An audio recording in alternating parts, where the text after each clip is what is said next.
我知道王维京委员他过去就是反旺中，你有你的立场，那是你的个人的选择，那是你的自由意志。可是我觉得很奇特的就是，你又不是 CDC 的委员，你是 NCC 的委员，你是不是搞错你的英文缩写？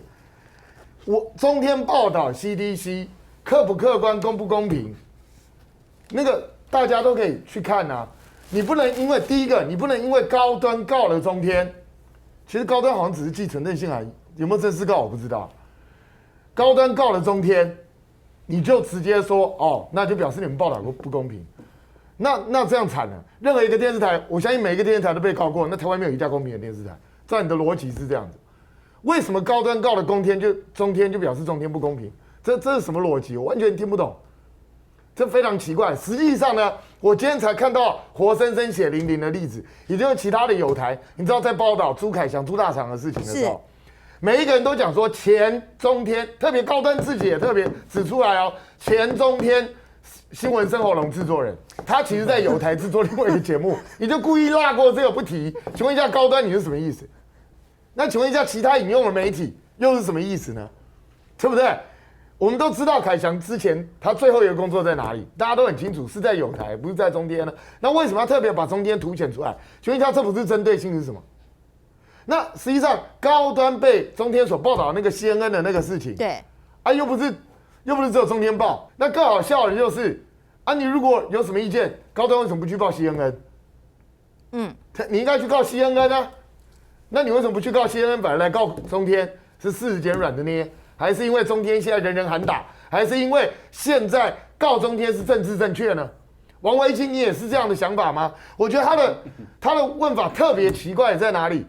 你说中天报说306个人致死，他觉得这样是不对，没有公正报道。请问一下，公正在哪里？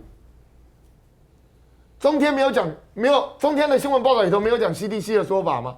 我看过好几次是有的实际上是因为 CDC 自己本身从头到尾就讲得模模糊糊，闪烁不清。他一直告诉我们说，这些人解剖之后，原因看起来都跟疫苗无关。我相信我们也很怕被人家告，所以我每一次在讲的时候，我记得我自己都还特别讲说，当然这个到底致死原因什么，我们还要调查。但是他们是打完疫苗之后死亡的。目前都是这样，我记得至少我遇到的来宾都是这样讲，我也没有听过哪一个斩钉截铁说他们一定被 AZ 害死，或一定被莫德纳害死，我从来没听说过。那为什么你就会认为说中天这样叫偏颇报道？何况 CDC 到现在没有办法解释一个最基本的东西。之前他都说那些人因为年纪大了老了，所以就刚好就这样子。可是大家不要忘记哦，最近莫德纳跟 AZ 是同时开打的，同时开打的时候呈现出来的。打完 AZ 跟打完莫德纳之后死亡的人数 ，AZ 还是莫德纳好几倍。那请问一下，你怎么解释？所以你这样要我们怎么去信任 CDC 的解释？更何况记者没有什么信任不信任的问题，记者的工作就是把各方的报道收集，然后除非他是显然有伪误的，不然的话我们就是如实报道，不然怎样？确实306人打完，现在已经不止了，现在已经300多了，都已经快要接近400。那确实这么多人打了疫苗之后死亡，那政府也没有给出合理的解释，难道这种东西是不能报道的吗？那实际上最好笑的就是，也不是只有中天台这样报道，好几台都这样报道，为什么你特别针对中天来呢？难道那些其他综合台报新闻的时段里头没有报过这件事情吗？那请问一下王维京，你要不要直接否决他们的以后的新闻播报权，叫他们以后不准播新闻？你的意思是这样吗？我觉得其实这些都是借口。这是很明显的借口，就是找各种奇怪的理由来打你们。只是王维京找了一个很烂的理由而已，而且把自己的意识形态表达得非常明确。他就是不爽你们中天，就是不想给你，然后找尽任何理由出来。那我也想请教一下，王维京的头衔看起来很大，又是什么传播教授，又是什么东西？我真的很想请王维京委员、王维京教授，你要不要出来一下，接受中天的采访？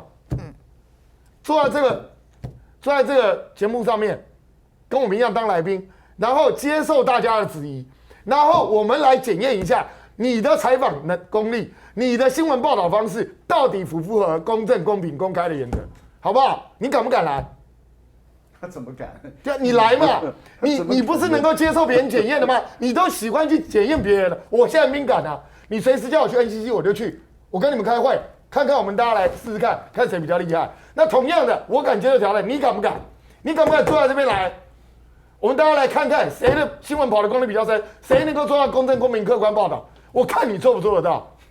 所以呢，讲别人非常容易，要找理由非常容易，要卡康非常容易，但是要做一个公正、公平的委员，真的很难。王一清，抱歉，你不够格，特别是。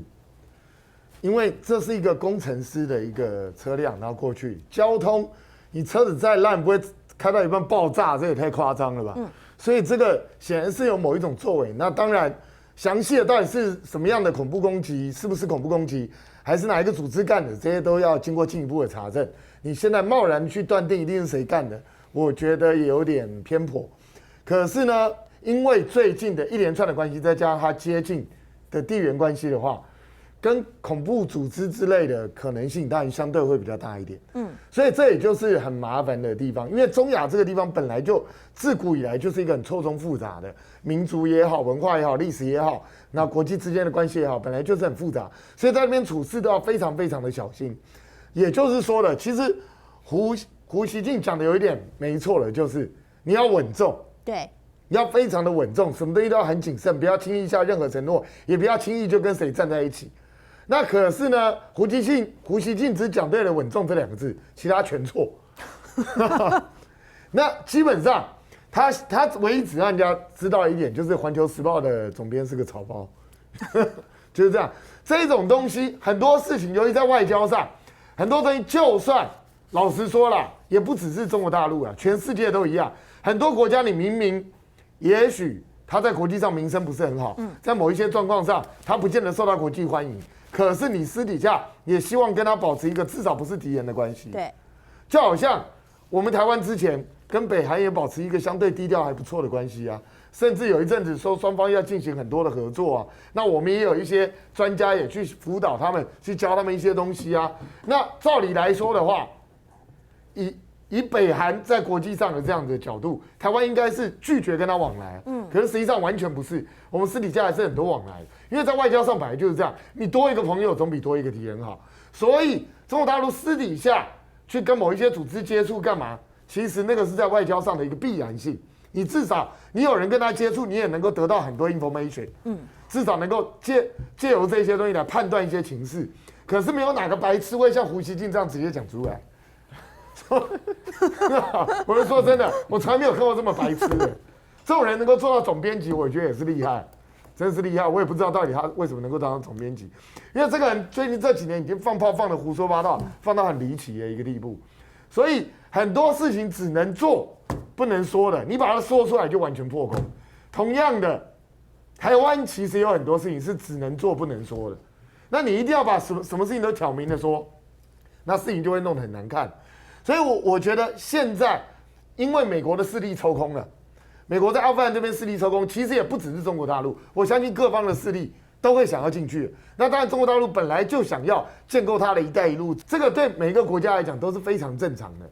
那可是，在这种情况下，你要小心的去处理这个问题。我相信中国大陆它一定会很小心。那同样的，俄罗斯其实也想回来。对。那甚至周边的很多国家是也想介入。那美国你觉得它完全抽空就会放在那边不管吗？我不认为，美国还是会有一些势力留在那个地方，他也绝对不会随便做事，人家的势力就直接侵入。所以现在这个地方是一个非常错综复杂的环境。谁如果走错了一步，我个人认为，你不但会变成别人的笑柄，那也会打坏你自己本来的布局。所以我觉得这个时候，不管是谁，尽量用观察的方式，而不是用放话的方式，我觉得对大家都比较好。